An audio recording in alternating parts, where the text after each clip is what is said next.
pertama yaitu dengan menghitung panjang, kemudian lebar, kemudian diameter dari singkong.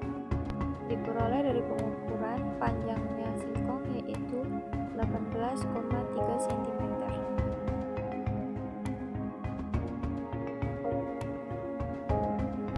Kemudian lebarnya diperoleh 3,3 cm. Kemudian yang kedua ada ubi kuning. Ukur panjang ubi kuning. Diperoleh hasil yaitu 8,2 cm.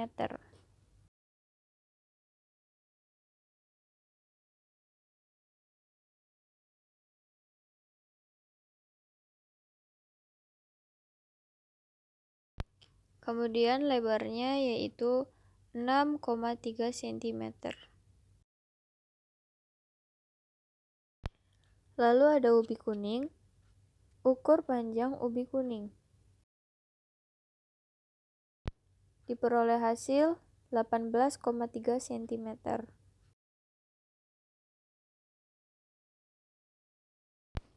Dan lebarnya yaitu 4,1 cm.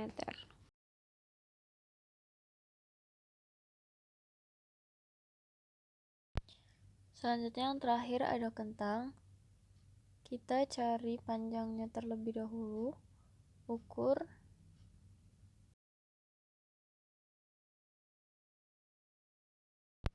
Hasil panjangnya yaitu 5,6 cm.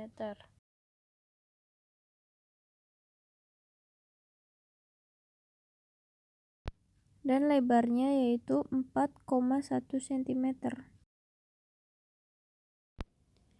Pertama, kita timbang tepung sagu sebanyak 100 gram.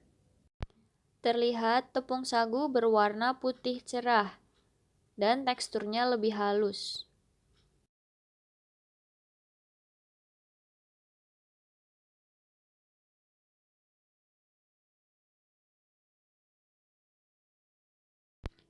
Kemudian ambil 100 gram tepung yang telah ditimbang tadi untuk diayak.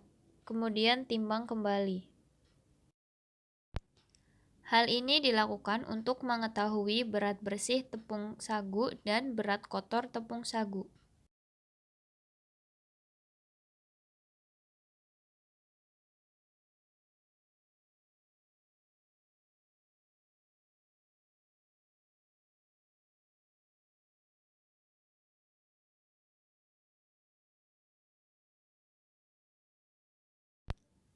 Dan diketahui berat bersihnya sebanyak 88 gram.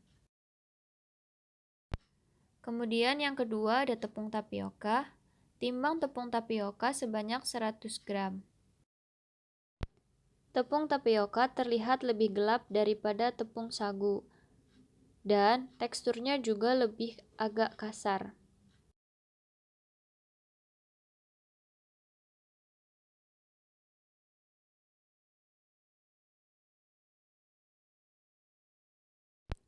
Setelah ditimbang sebanyak 100 gram, ayak tepung tapioka tersebut hingga terlihat berat bersih dan berat kotornya.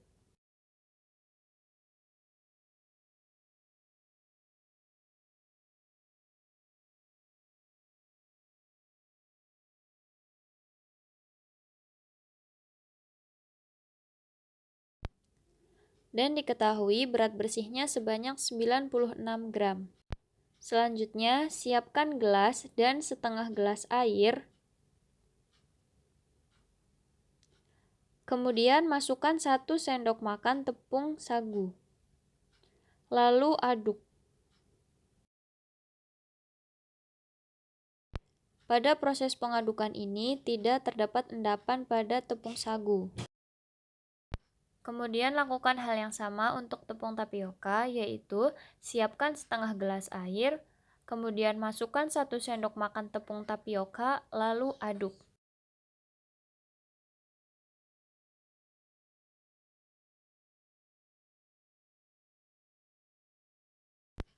Pada tepung tapioka juga tidak terdapat endapan. Perbedaan dari keduanya yaitu tepung tapioka berwarna lebih gelap, sedangkan tepung sagu berwarna lebih cerah. Persamaan dari keduanya yaitu, ketika dilarutkan dalam air, keduanya tidak menghasilkan endapan. Kemudian selanjutnya kita siapkan umbi-umbian seperti umbi kuning, kemudian kita timbang untuk mengetahui berat bersihnya. Diketahui beratnya yaitu 222 gram. Setelah ditimbang, kupas ubi kuning untuk mengetahui berapa banyak jumlah berat kotor dari ubi kuning. Diketahui berat kotor dari ubi kuning yaitu 202 gram. Setelah itu, kita teliti dan kita lihat apakah ada bagian yang rusak atau terdapat HCN pada ubi kuning. Di bagian luar terlihat bahwa ubi kuning sudah rusak atau terdapat HCN. Kemudian untuk mengetahui lebih jelasnya, kita belah apakah bagian dalamnya juga terdapat HCN atau bagian yang sudah rusak.